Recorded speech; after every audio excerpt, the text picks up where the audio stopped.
So we finished our chocolate section, and now guess what? We get to do suckers and lollipops. So pretty exciting. We're going to do some hard candies. So this theory is just like when we're making a sugar syrup for buttercream. It's about taking sugar and water and dissolving it, and then adding a little bit of glucose. The glucose will help solidify and keep it from crystallizing, and then we're just going to cook it to temp. Now this is the highest we've ever cooked. We're going to go to 330 degrees. We have to watch it. We're going to set our thermometers. Once it hits about 300 degrees, we're not going to walk away, because remember, sugar goes through a series of plateaus. Once we get to that plateau, the final plateau will hit at about 305, and then we're going to see it move up very quickly. The syrup's going to get quite thick, and then once we hit 330, we're going to add our flavorings. So we're going to have cherry, we have lime, we have peppermint, we have root beer, we have about 6 different flavors that we can do. And then we're going to put them in our molds. And then guess what? We're going to add some Pop Rocks to it so it has a little bit of character. We have some edible glitter that we can put in our suckers. So I feel like this is a good subject for just finishing ganache before we move into our entremets, just to kind of break it up. It's kind of like in yeast bread when we put pizza in there, just as a little bit of breather, because you've just tested. And so now we can just have a little bit of a fun day. And so we're going to do this. Now, the first thing that we're going to do, I'm just going to shoot the camera down. Okay, all right, bye guys. I'm not going to see you anymore for a minute. Okay.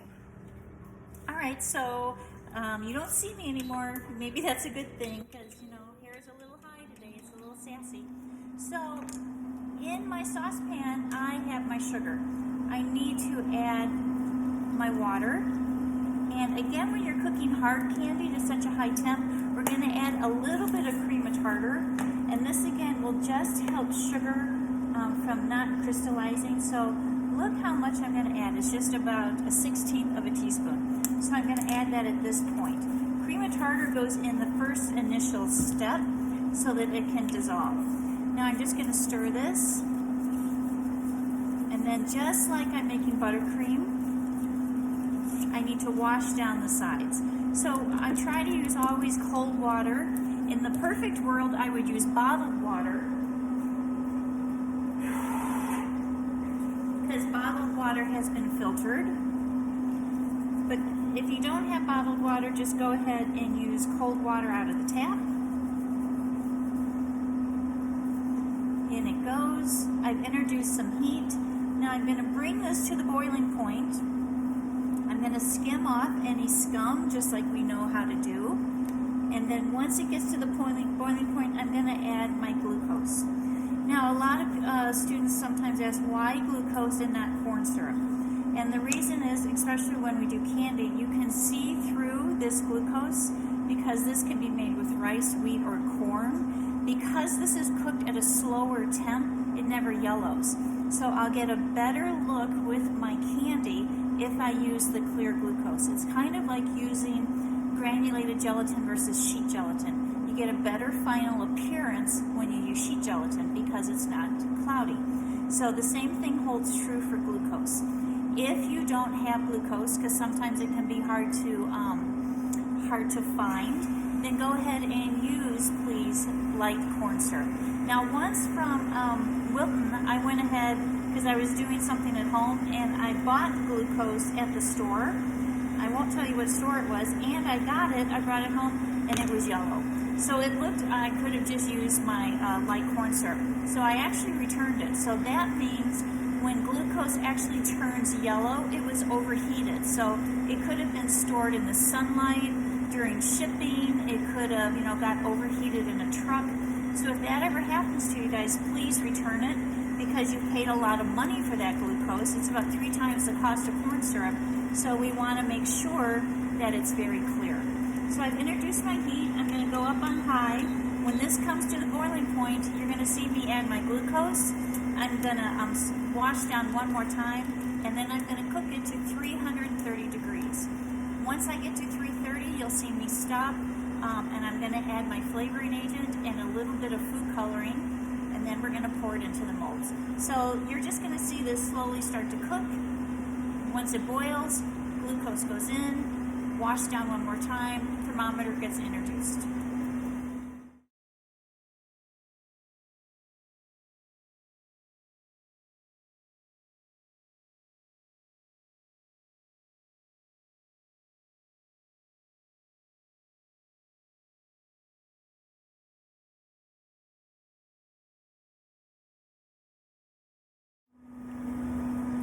So my sugar is at 324, 326, because remember I told you it goes very, very quickly. So we are 2 degrees away, and I'm there.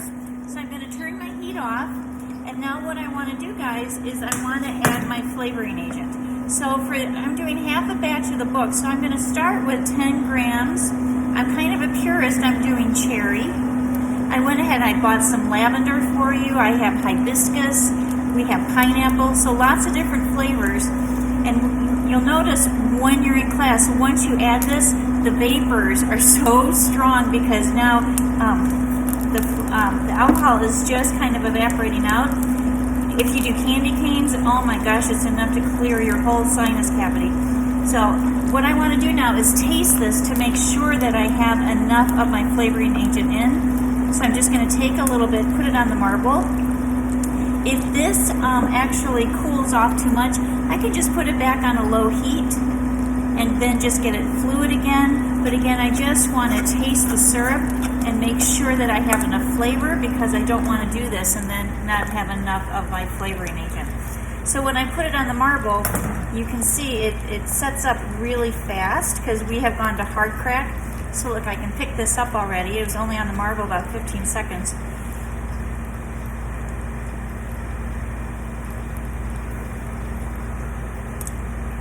So I'm actually going to add more. I'm going to do another 10 grams. And again, I'm just going to add this in.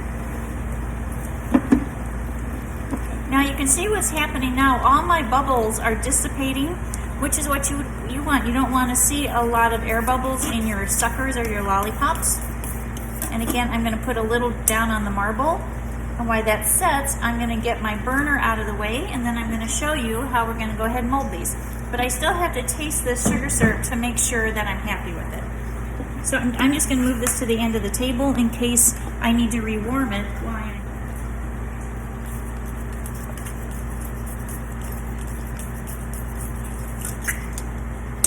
That is much better, so I think I'm good to go. Now maybe I'll add a little bit.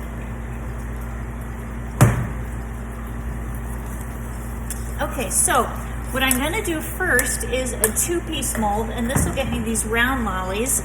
So you can see it's a 2-piece plastic, so I just need to make sure that this is well sealed so I don't get a rim. Now with these guys, I think I want these kind of marbleized. So when I add my color, I'm just going to add a couple drops, and I'm just going to swirl it in.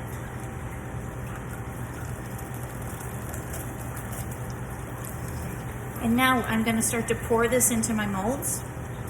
I still have a little bit of my flavoring agent on the surface, so I'm just going to stir this.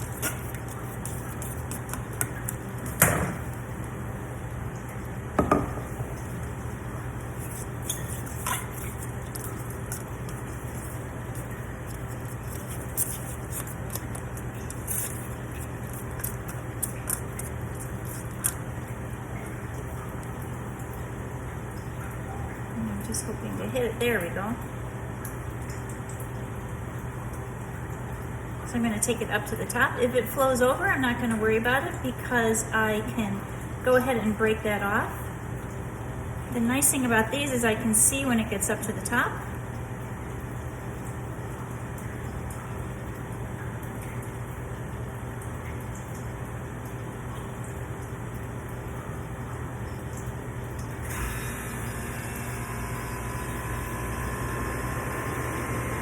Okay, so I'm going to fill 4 of these. Now this one settled a little bit, so I'm going to add a little bit more. That one went right over.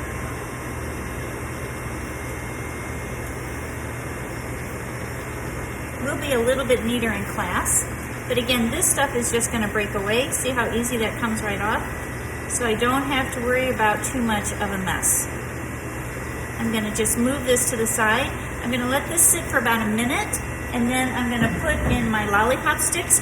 If I do it now, they might start to tilt a little bit because the syrup is so hot. So I'm just going to move this right here.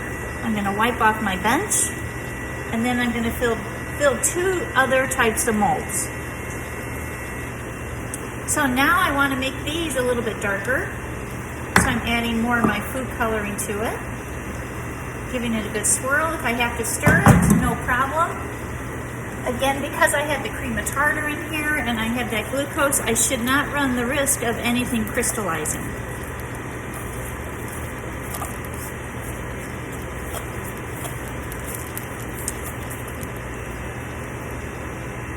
Again, I can always check my color, put it on the marble and see if I'm happy with it. So I think that's going to be okay. I'm going to do these bigger ones first, and then I'll come back and make the smaller ones even darker red.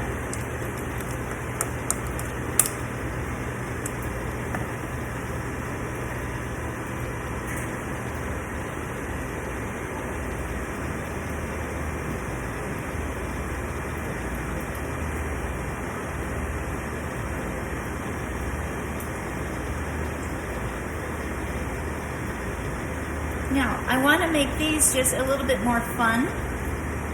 So I've got them filled, and now I'm going to put some edible glitter right on the surface so that when we pick these up, we'll be able to see that edible glitter. They just kind of disperse inside of the lolly. If they sit on the surface too much, just kind of come back and give a little swirl to get that edible glitter on the inside. Pretty fun, right? I'm going to put it just a little bit more on. And now these are firming up nicely, so I'm going to go ahead and put in my sticks. So I put the stick in, I twirl it, because I want to make sure that the stick goes in level and that it's completely coated with the sugar syrup, so that when I go ahead and take these out of the molds, they pop out. Now this one needs a little bit more, so again, I can just add to it. It's no harm, no foul. I'm going to add just a little bit to each one of them.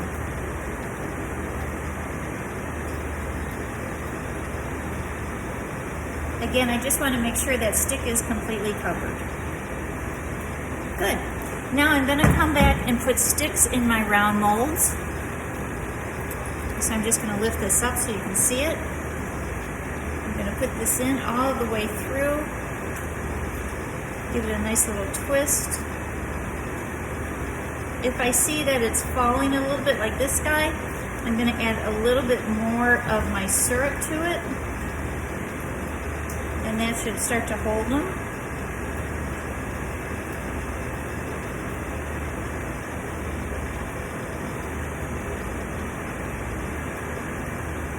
Okay, so I'm going to check that guy in a minute, and if I have to stand him back up, I will. Now I'm going to make this even deeper for my smaller lollipops. It's starting to get a little bit thick, so you can see it. You see how it's running now? It's flowing off pretty slowly, so I'm just going to put this back on the heat. I'm going to go medium heat for just about 20 seconds just to get a little bit more flow back into my sucker. Okay.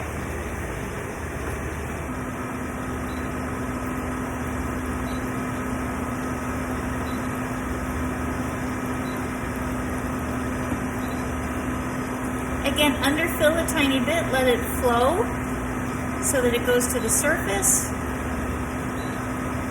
So you can see now I'm going to stop and I'm just going to see how it levels off. And then these are the ones that I'm going to put the pop rocks on the top. You'll hear some of the pop rocks start to actually pop when it hits the heat.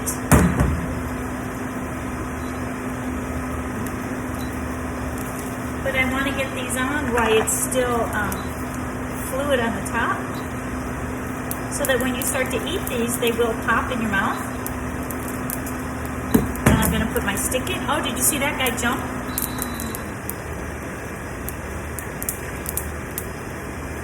I'm just going to push in my stick. And I'm going to come back and put a little bit of gel right on the top of that guy.